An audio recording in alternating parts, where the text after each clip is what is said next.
president has delivered on those two core campaign promises. Inflation is now running at a 2.1% annual rate. You look at our southern border, look at the numbers. Just last month, 0 illegal aliens were released into our country. And then look at what the president has done on the world stage. He has ended wars like India and Pakistan. He continues to work aggressively to end the war in Russia and Ukraine. He completely obliterated Iran's nuclear sites.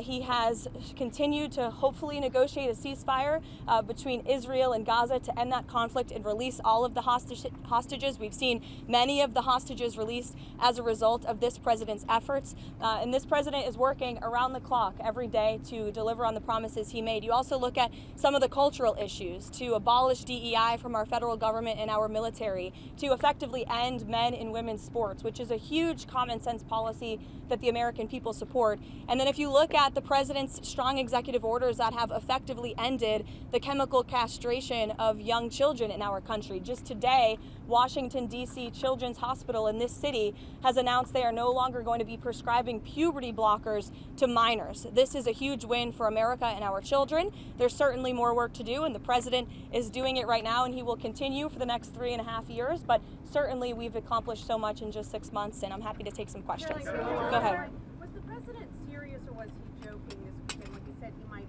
block a Washington Commanders stadium deal if they don't change their name? The president was serious, and it's part of the art of the deal, part of his negotiating skills. As you know, sports is one of the many passions of this president, and he wants to see the name of that team changed. Why is he getting involved in that?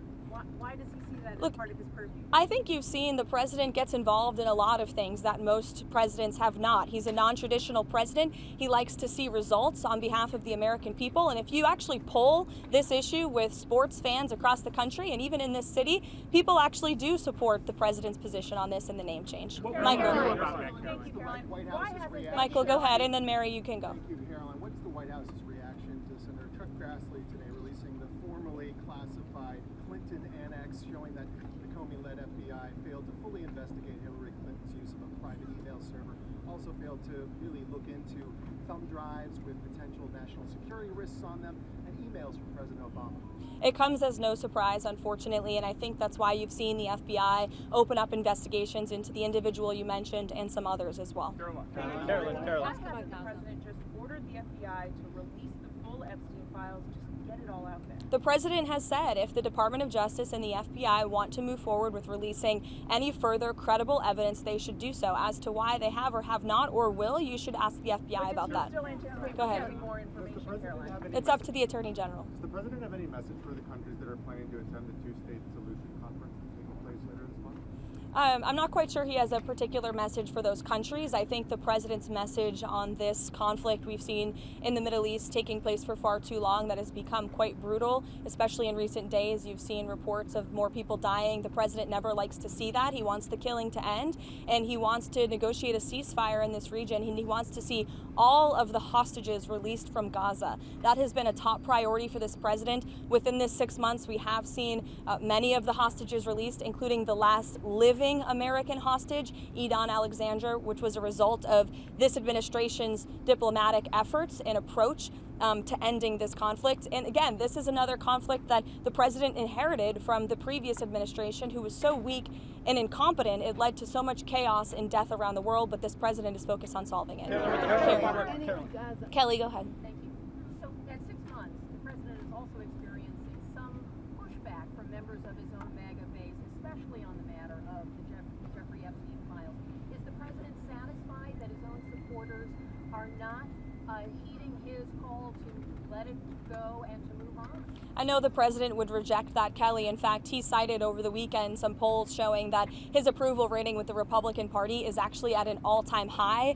He's polling 90 to 95% amongst Republicans right now. That's higher than any Republican president or any leader of this party ever. The president is the creator and the leader of the Make America Great Again movement. It's his baby that he made, and he knows what his supporters want. It's transparency, and he has given them that on all accounts when it comes to everything this administration has done, especially when it just comes to the president himself, taking questions from all of you and the press corps on a near daily basis, multiple times a week. No question is off limits here at this White House, not just for the president, but myself as well. Kelly. Call on Cash Patel to do more? Again, as I just answered, the president has told the attorney general and the FBI director to release any credible evidence that they find, and he also signaled to them over the weekend to move forward with unsealing the grand jury documents that were under seal by various judges across the country, and I believe the attorney general has taken the proper legal action to do that.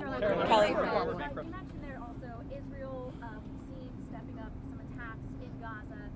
Has the president expressed his frustration with Netanyahu, and how does this impact the ceasefire negotiation? Well, look, the president enjoys a good working relationship with Prime Minister Bibi Netanyahu and stays in frequent communication with him.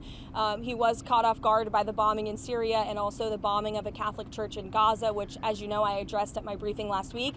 And in both accounts, the president quickly called the prime minister to rectify those situations. And we saw Secretary Rubio intervene when it came to Syria. We saw a de-escalation there. And as for the bombing of the Catholic church in Gaza, the prime minister did put out a statement saying this was an accident and they deeply regretted that action on behalf of the state of Israel, following his conversation with the president. Jordan. Has the White House taken a position on Maria Salazar's work visa bill, and ideally, what does the president want to see with a work program for aliens? Again, I know you asked me about that last week, and I regret to inform you my answer remains the same. I don't think that's the focus of the White House right now in terms of legislative priorities, but certainly I promise you we'll get a readout on the bill. But as I reiterated to you before, the president does not support amnesty for illegal alien criminals, and I think the tragic circumstance that took place in New York City this past weekend underscores the priority of this president to secure our homeland and to deport illegal alien criminals and public safety threats from our country and our community. That's this president's priority right now. That in the last several months, Americans have become more hesitant about President Trump's different ways that he's been conducting immigration. They think that it's going too far. Is the White House going to limit any ways that it is enforcing immigration across the country? I think the Trump administration is going to continue to focus on removing public safety threats and illegal alien criminals from sanctuary cities. The president himself has said that's the priority for him in this administration, which the vast majority of Americans do still support, removing illegal, heinous criminals from their communities. And ultimately, the best poll that was ever taken was on November 5th, when nearly 80 million Americans voted to re-elect this president, largely because of his immigration policies, and we've seen they've been a resounding success. Again, 0 illegal aliens were released into the country last month. That's a good thing for all of us standing here and for Americans across the country. Caroline, there are reports that President Trump or that FBI agents going through the Epstein files were told to flag President Trump's name if it came up. Is that something the president was aware of, or something that he directed those agents or the Department of Justice to do? I don't believe that's something the White House was aware of. You'd have to ask the FBI. Caroline, is President Trump satisfied with how aid's being distributed in Gaza right now?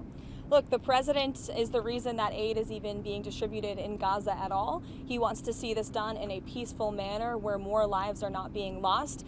He hated seeing the pictures of starvation of women and children desperately needing that aid, which is why this administration came to a creative solution to bring that aid into the region. And we want to make sure that aid is delivered to people in need, but certainly does not end up in the hands of terrorists. I think both things can be done at the same time. Look, it's a very difficult and complicated situation, again, that the president inherited because of the weakness of the last administration. And I think he should be applauded, and the administration should be applauded for coming up with a creative solution to get aid into the region. The president wants to see peace, and he's been pretty clear about that, and our national security team continues to work on this every single day, but of course it's a very complicated situation. The president over the weekend, Commerce Secretary had some pretty tough words for the Fed. It's good to see you. Hi, Mark. You're sneaking in back there. I know, I wish I was taller. The Commerce Secretary over the weekend had some pretty tough words for the Federal Reserve Chairman. The White House has kind of sent some mixed messages whether or not his job is safe or not. Will Powell be allowed to finish his term as Federal Reserve Chairman or not? Look, Mark, the president talked about this and answered these questions for you pretty extensively in the Oval Office. He has no plans to fire the Fed chair, but he has been very transparent in expressing his displeasure with Jerome Powell's management of the Fed and also his policies. And the president is right, by the way. He's been saying this for a while, but finally, economists and experts are agreeing with him that Jerome Powell should cut interest rates. If you look at our country, by every economic metric right now, it is booming. Look at the trillions of dollars the president president has brought in foreign investments. Look at inflation, like I said, continues to go down. He's basically defeated it in just 6 months. If you look at the massive deregulatory campaign this administration has lost, look at the cost of goods. The cost of oil is down 20%. We've added 700,000 jobs to the economy in just 6 months. The manufacturing sector is ticking up again. By all accounts, this is a good economy. In fact, the Wall Street Journal, wherever you are, did in fact give credit for that today. They said that the economy has its swagger back, which is one way to put it. But I think that it's true. And I think that the Fed chair needs to lower interest rates. The president is right about that. And finally, people are catching up to the president on that. Brian, go ahead. Yes. Has the president shared any additional thoughts on privatizing the TSA? Privatizing the TSA. I haven't heard him talk about that, but perhaps it would be a good idea. I think we can all agree there's a little bit of bureaucracy when you move through an airport, but I'll get with the president, or perhaps you can ask him yourself next time, Brian. Caroline, go ahead. The Congressional Budget Office released updated estimates today about the Big Beautiful Bill now that it's law. They estimate that the deficit will grow by $3.4 trillion by 2034, and that 10 million people will lose health coverage by 2034. I know you guys are critical of the CBO. More broadly speaking, is there any concern from the administration that this bill, now that it's law, will increase the deficit in any way or remove anyone from health insurance that they have legal citizens? No, look, this bill was a great bill for the American people. It was the largest tax cut for middle and working class families in our nation's history. And the president wants to see this country get our fiscal house in order. That's why this was a fiscally responsible bill, one of the most fiscally conservative pieces of legislation for its size that has ever crossed through Capitol Hill. And the president wants to cut our deficit. That's why he's effectively using tariffs to bring more revenue into the United States to ultimately pay down our debt that has been created by presidents on both sides of the aisles for many, many decades. Caroline. John. There are 11 days until that August 1st trade tariffs deadline. What can we expect between now and August 1st in terms of potential announcements of trade deals with any countries? Look, I can tell you the trade team and the president himself continue to be very engaged with countries around the world when it comes to our trade agreements. You have the president of the Philippines who will be visiting the White House tomorrow. Perhaps this will be a topic of discussion. You will all see for yourselves in the Oval Office, as you always do. But the August 1st deadline is just really the start date for when the United States of America will begin collecting this revenue from all of the countries around the world who the president has sent these letters to. You could see some more letters before August 1st, John. You could have some more trade announcements as well. I can tell you the President, Secretary of Treasury, Secretary of Commerce, Ambassador Greer all continue to be in constant communication with our trading partners. Yes, sure. Thank you. How did you see the tariff negotiations with South Korea being fundamentally different with those with Japan? I can check in on the status of the South Korean trade talks for you. Special envoy visiting Lebanon regarding disarming Hezbollah. Does President Trump still believe diplomacy? Who is visiting? Tom Barak. Okay. Special envoy Tom Barak is visiting Lebanon regarding disarming Hezbollah. Does President Trump still believe diplomacy can work with Lebanon while Hezbollah keeps its weapons? Look, I think the president wants to see diplomacy work with Lebanon and all of the partners in the Middle East. You know, the president has been very clear when it comes to his priorities for Iran. He obliterated their nuclear capability, and I understand that the administration continues to be open to talks with Iran if we deem them necessary. As for Tom Barak's trip, I know the president supports him and he's doing a great job in Syria. Caroline. According to the House Judiciary Committee, the Biden administration sent nearly $1 billion in taxpayer funds to the left organization in Israel to oppose Israeli Prime Minister Benjamin Netanyahu. What is the White House reaction? Well, it's not a surprise to me that the previous administration sent billions of dollars overseas for useless priorities that don't advance America's interests. We've seen a lot of that, which is why this administration has been very focused on clawing a lot of that money back and making sure the American government is spending American tax dollars on America's priorities. Thank you, guys. I'll see you later. Bankruptcies.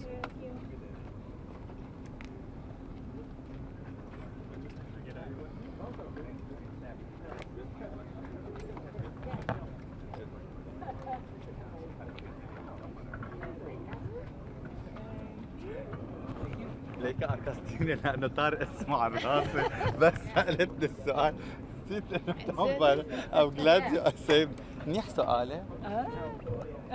This is yours. Okay, thank so you. much.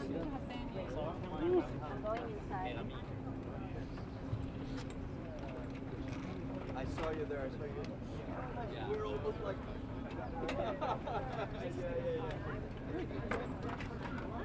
She saw you.